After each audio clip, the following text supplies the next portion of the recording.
Joined Pilgrim in my 20s, and I think what I've told people about Pilgrim has always been pretty consistent and pretty simple. That we are a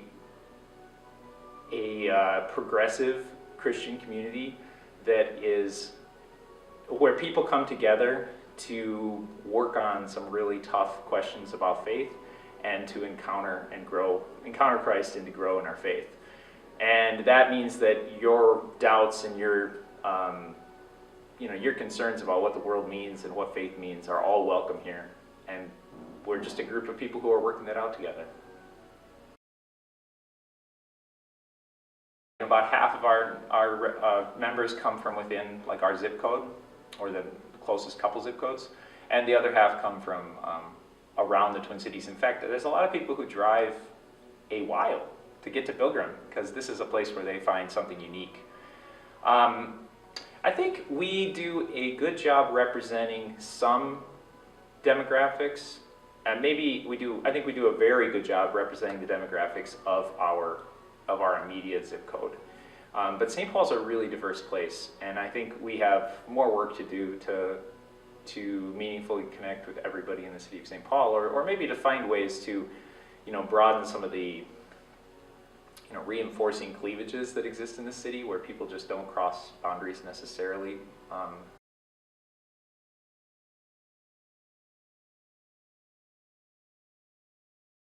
When I think about what diversity means, there is the first reaction, which is that diversity means racial diversity. But then I sit with that a little bit, and I realize that diversity is more than just racial diversity, and there are,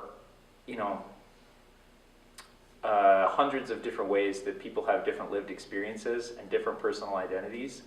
And so diversity has a lot of different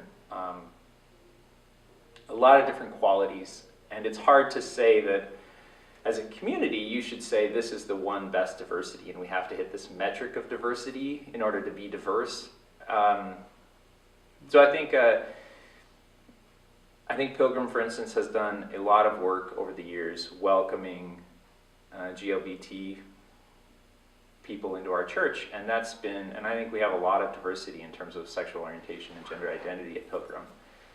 And I think that's a real strength, where we've succeeded in achieving a great diverse population.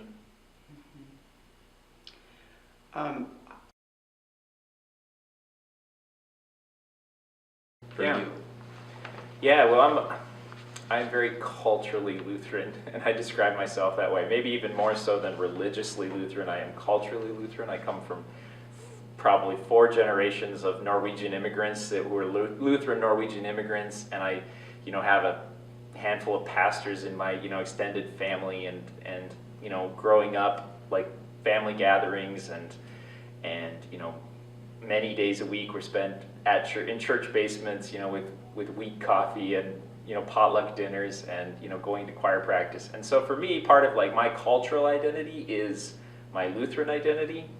But I'm very aware these days that my Lutheran experience is actually maybe the minority, or maybe a increasing minority of the world's Lutheran experience. The average Lutheran in the world doesn't look like me, as a white male, or especially not a 32-year-old white male. But the average Lutheran in the world is an African woman, probably a young 20 or 30-year-old African woman, because churches in Tanzania and other countries are growing so fast. And I think that's a very, powerful thing to recognize, that this Lutheran church here is not the Lutheran church of the world. Well, or it is the Lutheran church of the world, but the experiences and culture we have here is not the only experience and culture in the Lutheran church. And we've been doing a really great job. At Pilgrim we do a great job of identifying that and bringing in music and culture from other Lutheran traditions around the world. And then recently we've been quite a bit more engaged with our sister congregation in Tanzania, including sending people to Tanzania, and that brought back the experiences of those African Lutherans in a much more kind of experiential, tangible way, that we could really feel connected to those people and see their banner that they made and see their pictures.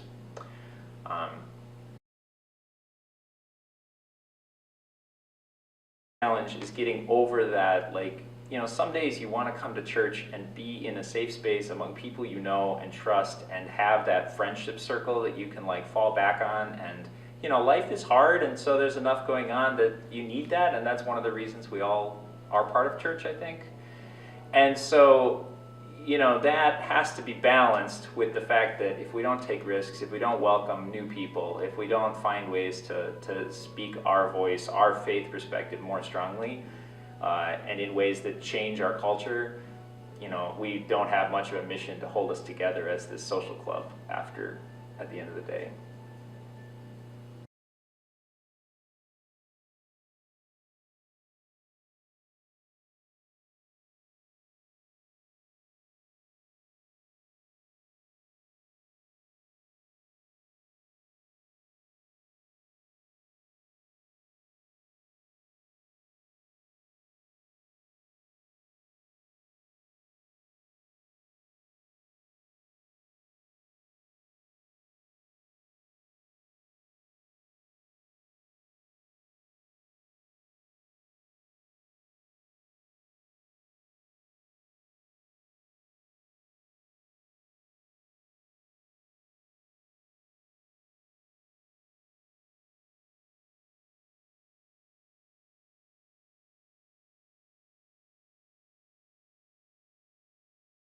Yeah, I was thinking about this, and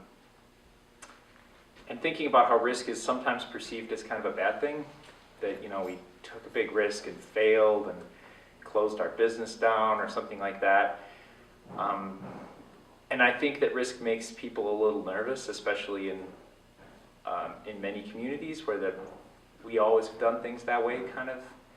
But I really think that risk is actually where we should be most comfortable as a community or as a church. And in fact, I think Jesus took a lot of risks, and that was actually echoed in the bishop's sermon on Sunday, that Jesus takes risks on us. And so I think Pilgrim actually does a pretty good job of taking risks.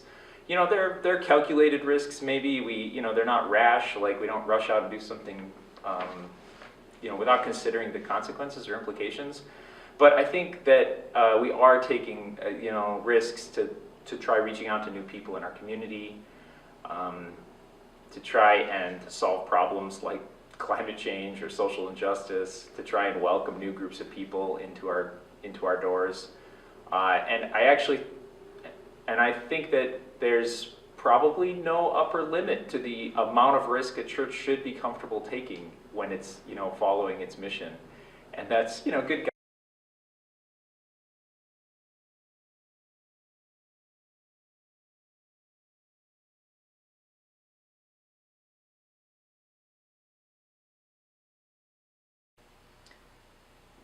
Pilgrim sees its role in the community and neighborhood and world.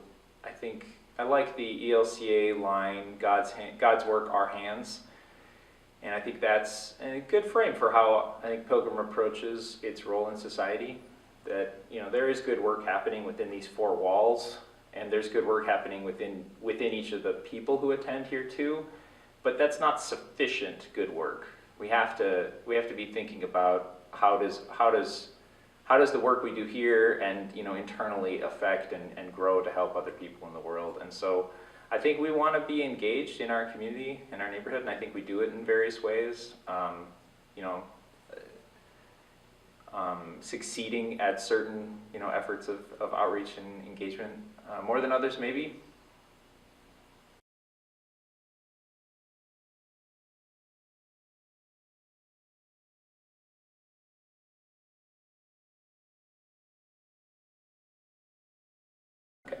One meaningful ministry that Pilgrim has engaged in is volunteering at Community Emergency Service in Minneapolis.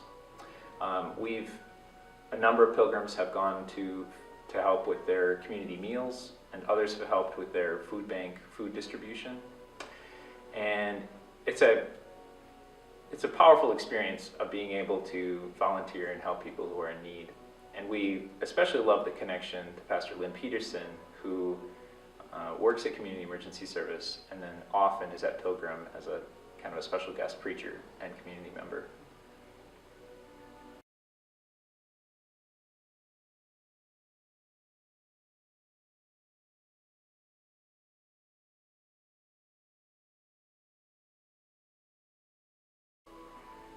I think one of Pilgrim's most successful and longest lasting ministries has been environmental stewardship, both within our congregation and within our members' homes, and then also engaging in some advocacy and some synod level engagement. We were really involved writing the divestment policy or resolution for the National ELCA to consider. We have divested our own endowment from fossil fuels. I think that's a really cool leadership stance.